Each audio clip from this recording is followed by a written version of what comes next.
Good afternoon, music world. John here from What's Spinning. Here tonight with another artist discography ranking. This month we're going to be doing the old discography of Mr. Sufjan Stevens. I mean, I've been listening to a lot of stuff like Alex G, and it just gets me into that sad boy indie mood. So I figured that this would be an interesting pick for this month. Now, before we kick things off, a couple of ground rules. As always, this is all opinion, folks. So let's just have some fun. And I'm just going to be sticking with Sufjan's solo studio records because the man has done a lot between side projects and split albums and EPs and mini albums. He's done quite a bit, but I'm sticking with the core albums for today, so let's get into it. Now, at number 9, I'm going to kick things off with 2001's Enjoy Your Rabbit. I mean, God, I have tried so many times with this record. So many times. Now, I get it. Artists need to try different things over time. Change, evolve. It needs to happen. But this sort of glitchy, all over the place batch of practically IDM tracks from Sufjan, it's never really clicked with me. It's a big undertaking, and this is a big album, an hour and 20 minutes. And occasionally, some of the melodies on this thing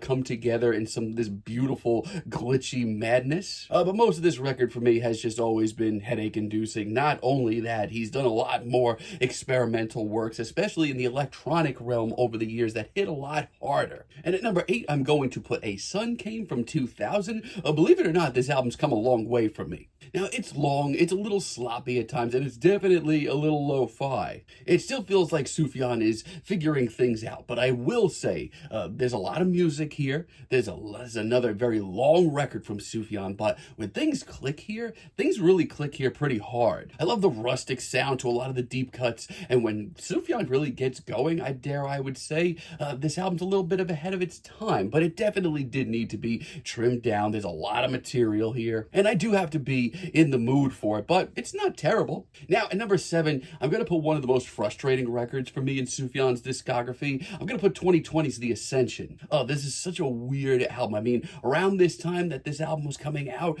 my hype was actually pretty real between hearing tracks like the sad boy synth pop of video games and the epic America. But the result is honestly lopsided. I mean, this album kicks off pretty well with a blend of synth pop and indie like only Sufjan can do, and the first half of this thing's actually pretty sharp. But as this album rolls on, it just kind of gets more and more middle of the road. There's some decent cuts here and there, but this just sounds like a less focused Age of Odds to me. It's also, once again, very long, and without a lot of clear direction and purpose on this record, it gets to be a snoozer at points. The highs are high, though. Now, at number 6, I'm going to put Seven Swans from 2004. And it's not a bad record at all. As a matter of fact, there's times in my life where I've enjoyed this record a little bit more, and sometimes it's blended into the wallpaper a little bit. It's an album full of sad boy folk ballads, and I will say this. Some of them blend together. This album is a little bit one note at times. But that's not to say that tracks like Sister and Size Too Small aren't absolutely worth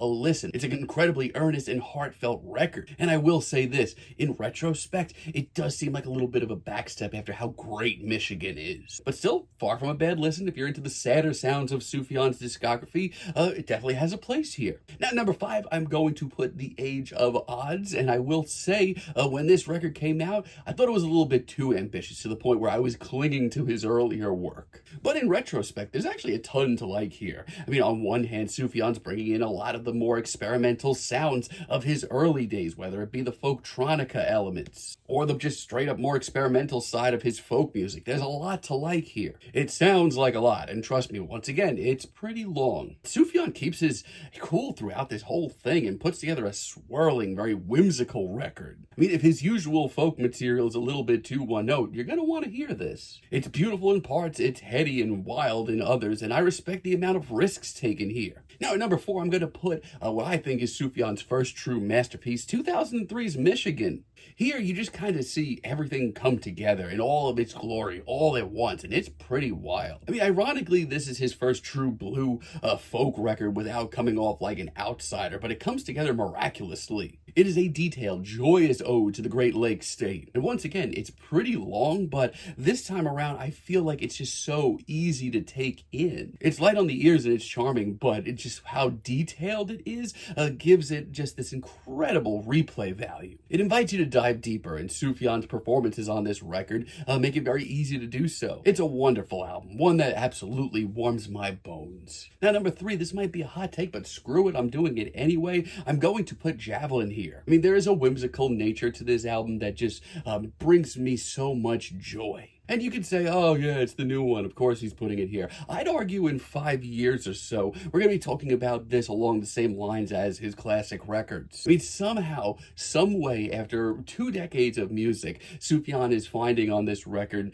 new ways to bring us into his life. It is such a raw release, the kind of release that just makes you want to reach out and give him a hug. And if you know the backstory that led to this record, you'll truly understand why. I've adored it since it dropped. I keep coming back to it, and I keep finding new things to love about. Also, Will Anybody Ever Love Me might be one of the best singles he's ever put out, period. And at number 2, I'm going to put Illinois. I mean, I hate to be that guy, but this album's pretty ridiculous. You can call it a lot of things. You can call it over the top. You can call it a little bloated. And it might just be, but for me and my money, when you sit down and listen to this thing from start to finish, it's an experience. Sufjan here put his heart into this project, his all. It is a love letter, an impeccably detailed love letter to Illinois. And at its core, it's a biographical sort of state folk record. But it's a lot more than that. It is Sufjan dipping his toes into everything from Baroque pop to chamber pop to his classic folk as well. And yes, it is a long-winded album, but I will say this. It is an album that hits hardest when you sit and listen to the whole thing, and that's a big task, but if you do, then you'll see why this is one of this generation's most cherished folk projects, which leads me to number 1. Carrie & Lowell, ladies and gentlemen. I'm putting it at number 1.